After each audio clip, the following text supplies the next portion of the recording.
En nous basant sur notre expérience personnelle, nous dirons que la délivrance dont nous nous occupons en cet instant comprend trois phases et en même temps trois facteurs. La croix, l'esprit, la contemplation du Christ glorifié. Veuille l'Esprit de Dieu illuminer notre témoignage. Sur la croix, le Christ s'offrit en sacrifice pour le péché du monde. Il y a là un acte de substitution, d'amour, de pardon.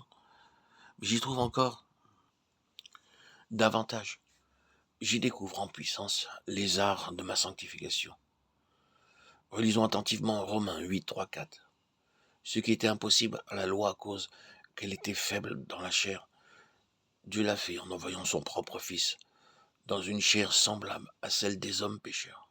Et pour le péché, il a condamné le péché dans la chair afin que la justice de la loi fût accomplie en nous, qui marchons non selon la chair mais selon l'esprit. L'œuvre de substitution d'abord. Dieu a envoyé son propre Fils pour le péché, puis celle de ma sanctification, dans une chair semblable à celle des hommes pécheurs. Sur la croix et dans la personne de Christ, la chair, la mienne, a été crucifiée. Comment m'exprimerai-je pour faire comprendre combien cette pensée a pénétré et transformé ma vie? Après la découverte de Jésus, mon sacrifice, ce qui influença le plus mon existence, fut de discerner dans le Sauveur sans péché, mourant sur la croix, l'effigie de mon moi pécheur, y mourant avec lui.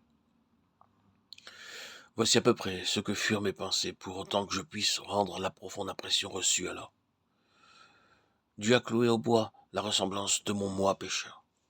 La croix est symbole de dégradation, d'infamie, maudit quiconque est pendu au bois. Si Dieu a passé un décret de malédiction sur une chair semblable à la mienne, bien qu'elle fût sans péché, combien plus doit-il lui sembler au Dieu que je chérisse ce moi pécheur, que je le développe et en fasse le centre de ma vie. Ô croix bénie, au pied de la croix de mon Sauveur, je compris que Christ et moi nous sommes un. En lui, je suis pendu au bois.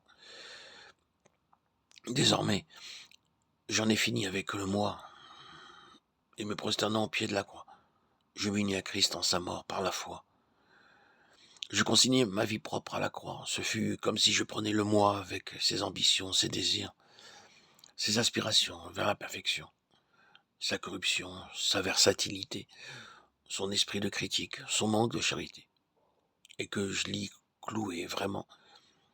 Je pris le misérable et lui dis, « Tu es maudit, tu mourras. Mon Dieu t'a cloué au bois. Viens, tu viendras. » J'ai décidé la chose de toute la force de ma volonté, de toute la puissance de ma foi. Tu mourras sur la croix. Cet instant de ma vie fut décisif. Depuis, j'ai constamment crucifié le moi. La mort du Christ m'en sépare à jamais. Souvenez-vous de ce passage de l'Épître aux Galates. Ceux qui sont à Christ ont crucifié la chair et ses convoitises. Le temps employé dans l'original est l'aoriste, l'action continue.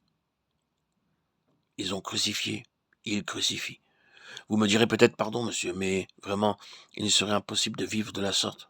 À tout instant, je me demanderai si le moi ne se glisse pas ici ou là. Cette constante analyse de mes sentiments, cette crainte du moi me paralyserait. Ce que vous dites est loin d'être simple. Je vous attendais là, mon ami. Autrefois, je pensais comme vous. Mais ici, l'Esprit de Dieu intervient en nous. Et j'arrive à mon second point. Si par l'Esprit vous faites mourir les œuvres de la chair, vous vivrez. L'Esprit a des désirs opposés à ceux de la chair. Ce fut par l'Esprit éternel que le Christ s'offrit à Dieu sans péché. Et c'est l'Esprit éternel en vous et moi qui s'oppose à la vie propre et la crucifie. Mais protestez-vous encore, crucifier le moi me fera souffrir. Je me ferai l'effet de monter la garde auprès d'un cercueil et de surveiller l'œuvre de mort sur un cadavre. Oui, c'est cela a un sens, et cependant, c'est tout autre chose. Et j'arrive à mon troisième point. Jésus. La contemplation du Seigneur ressuscité. Alors que tout au fond de votre cœur, l'Esprit de Dieu lutte contre la vie propre, contre le moi et ses convoitises. Il révèle en même temps Jésus-Christ. Le Seigneur vous est tout proche. il vous devient une réalité. Le Saint-Esprit conduit les regards sur Jésus.